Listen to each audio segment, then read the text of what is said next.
So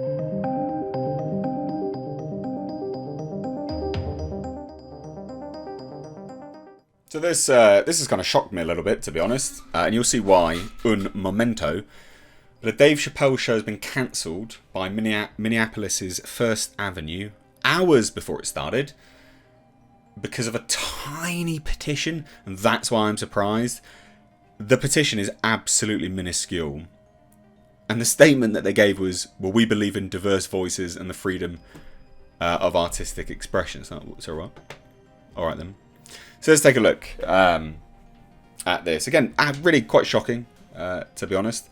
Nice break from the San Diego Comic-Con coverage, though. That was a lot. That was a lot to break down. Oh, dear. So anyway, it seems like Dave Chappelle just hasn't been able to catch a break following the release of the Netflix special.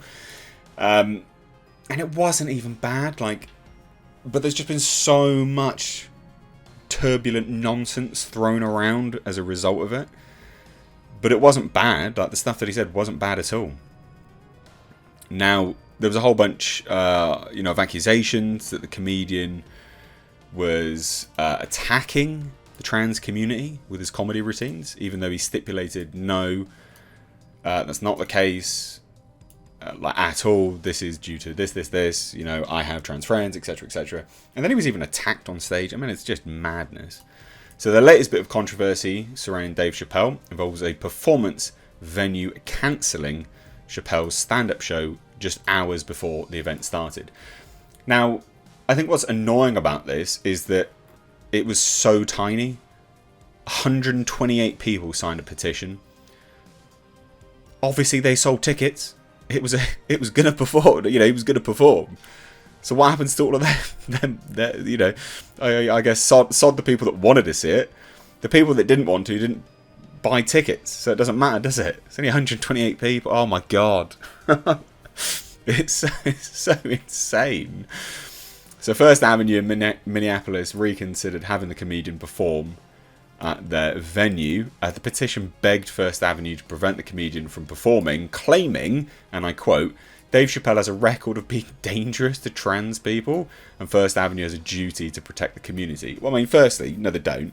Secondly, no, he hasn't. What are you doing? You're insane. Now, Chappelle's actions uphold a violent heteronormative culture and directly violate First Avenue's code of conduct. If staff and guests are held to this standard, performers should be too, it concluded. Now that's just basically saying, well, you've got these rules in place, you've got to stand by them yourself. And what First Avenue should have done is gone, oh, well, our rules are wrong then, soz. That's what should have happened. That's the route out of this. And so they then tweeted this out. "We hear you. Tonight's show has been cancelled at First Avenue and is moving to the Varsity Theatre." Now, that was a fairly contradictory statement, claiming that the aforementioned club believes in freedom of artistic expression, because they said, "To staff, artists, and our community, we hear you and we are sorry. We know we must hold ourselves to the highest standards, and we know we let you down. We are not just a black box with people in it. We understand that First Avenue is not just a room, but meaningful beyond our walls."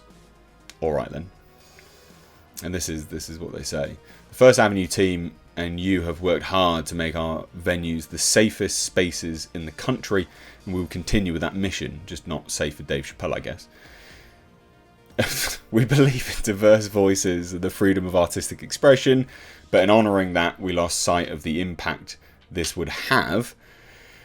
We know there are some who will not agree with this decision, yet anyone with a brain, you are welcome to send feedback. If you're a ticket holder, look for an email with the information on your ticket transferring to the show at Varsity Theatre." So basically, we're going to shoot ourselves in the foot and you've got to go elsewhere. What if the people specifically really wanted to go there? What if they really wanted to go there? The First Avenue team, I've said all of this stuff. It's madness. I mean, that's insanity. 128 people. So it's also worth noting that First Avenue cancelled a completely sold out show because of a petition that barely got 130 signatures. So in a stark and overwhelming contrast, all 1,500 1,550 tickets for Chappelle's stand-up show were sold in a matter of minutes. 1,550 tickets, ladies and gents. All because of 128 people. 1,550 tickets versus 128 people signing a petition. I mean, that is insane, isn't it? That is crazy.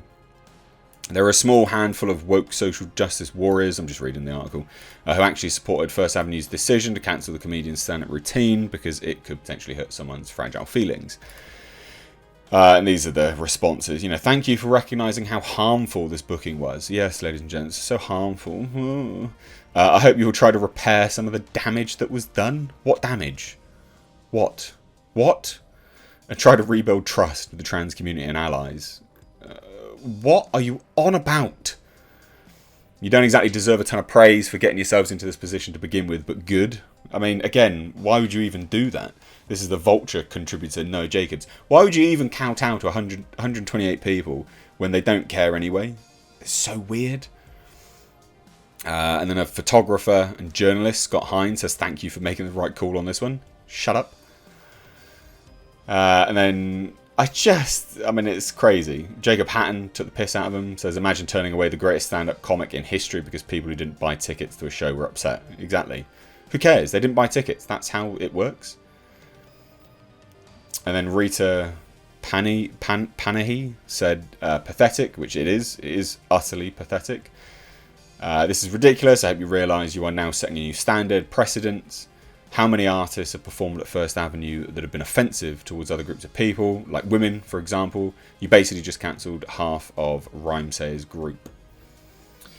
This doesn't hurt Chappelle in the slightest, but I'm sure as soon as other performers find out that you will cancel their shows just because someone was offended, there's not going to be many people wanting to work with you, but hey, you do you. I mean, this is the thing, isn't it? This is the market.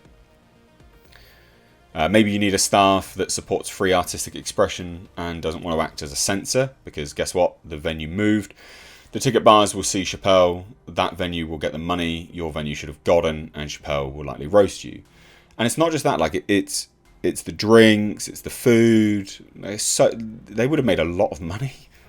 And they're like, oh, 128 people. Whoa. All right then.